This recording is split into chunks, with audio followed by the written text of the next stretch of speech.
Welcome back to Healthy Eating channel. In this video we will talk about overnight oats recipes to keep you energized this Ramadan. Chocolate overnight oats. Mix 1 chopped banana, a handful of chopped strawberries, 3/4 cup chocolate milk, half cup of rolled oats and a pinch of salt and store in the refrigerator. When serving, garnish with the fruit and nuts. French vanilla and cinnamon overnight oats.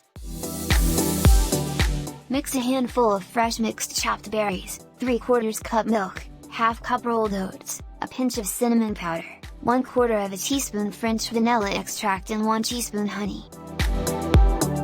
Store it in the refrigerator. When serving, garnish it with the fruit and nuts. Chocolate chia seed pudding. Mix 2 tablespoons cacao powder, 3 tablespoons maple syrup, 1 teaspoon vanilla extract, 1 cup dairy-free milk, 1/4 cup chia seeds. Garnish with berries or nuts. Enjoy!